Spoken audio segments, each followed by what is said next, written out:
In January of 1925, the community of Nome, Alaska experienced its first outbreak of diphtheria, an incredibly contagious disease that primarily affects children and the elderly. As the town was blocked off from the outside world, with only a limited supply of expired anti-toxin, it was decided that the medicine would have to be delivered by dog sled, a treacherous 674-mile journey through one of the world's most inhospitable environments. Well, that sounds like a good idea for a kids' movie. Released in 1995, Balto recounts the events of the Serum Run through the perspective of the lead sled dog that helped deliver anti-toxin to Nome. Though, as one would expect from a movie with talking dogs and an angry Russian goose, the writers of Balto were not very concerned with historical accuracy. While the film isn't completely fictional, aside from the diphtheria outbreak,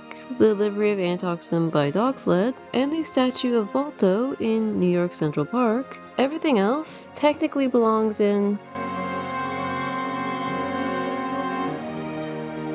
While Balto's identity as a wolf dog and the discrimination he faces because of it are one of the central elements of the film, a recent study of Balto's DNA found no evidence of wolf ancestry, revealing that he instead shared most of his genetic makeup with Arctic dog breeds like the Siberian Husky. While some sled drivers did claim to have dogs that were part wolf, this is difficult to substantiate, and it's likely that wolf dogs, which have a history of being aggressive and territorial, would not have made the best working animals. Balto, unlike his film counterpart, was also not a very fast runner, as his owner, Leonard Seppala, believed that he was too slow and unintelligent to lead a sled team. Because of this, Balto was not chosen to be part of Seppala's team during the Serum Run, and it's likely that he would have been left out of the event entirely if it wasn't for a last-minute change in plans that resulted in him becoming the lead dog of another sled team. You see, unlike in the film, the Serum Run was not completed by a single dog team, but was actually a relay with 20 teams working to transport the serum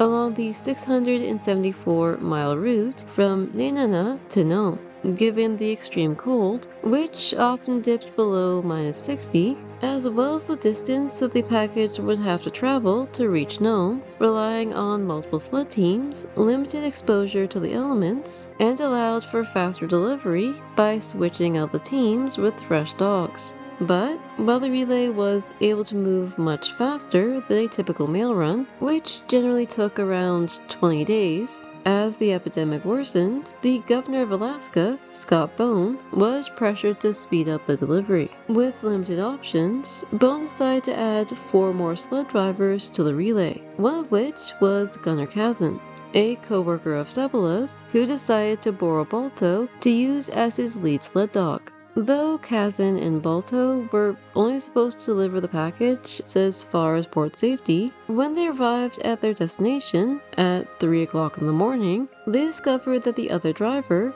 Ed Ron, was still asleep. Rather than waiting for Ron to get ready, Kazan decided to continue on to Nome by himself, finishing the relay and cementing Balto's place as one of the most famous dogs in American history.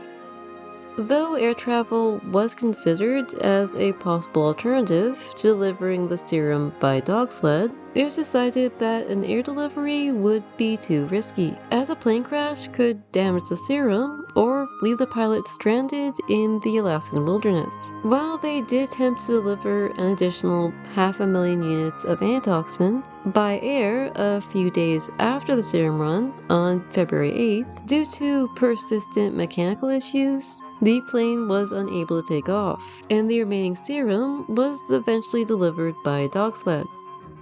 Considering that Nome had a fairly sizable Inuit population, it seems odd that almost all of the film's human characters are Caucasian, especially when you consider that some of the first victims of the epidemic, as well as many of the drivers who participated in the Serum Run, were Inuit. While there's no record of any of the sled teams getting lost in a blizzard or nearly crushed to death by chunks of falling ice, the journey still presented more than a few obstacles, the most devastating of which was the incredibly cold temperatures. While it was a rule among drivers to never travel in temperatures below -40, during the Serum Run, temperatures often dipped below -60, which led to many drivers developing frostbite and hypothermia. The landscape also presented its fair share of dangers, as the sled teams were often forced to traverse mountains and cross frozen rivers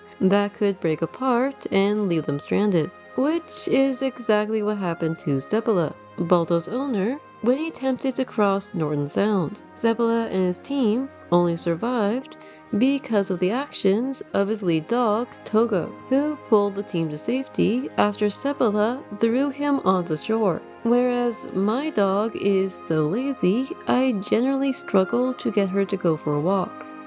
Not long after Balto and Kazan crossed into Nome, their fame began to eclipse the contributions of the other drivers, with newspapers and radio stations across the United States featuring stories about the heroic dog who saved Nome. However, for Balto and his teammates, fame proved to be far worse than anonymity, as they were eventually sold to a sideshow in Southern California, where they languished for years before finally being rescued and relocated to the Cleveland Zoo. Yeah, it turns out the sequel was the good ending. As always, I'm Silver Jade, asking you to please remember to support your local library. It's where I keep all my sources, and I hope to see you all next time.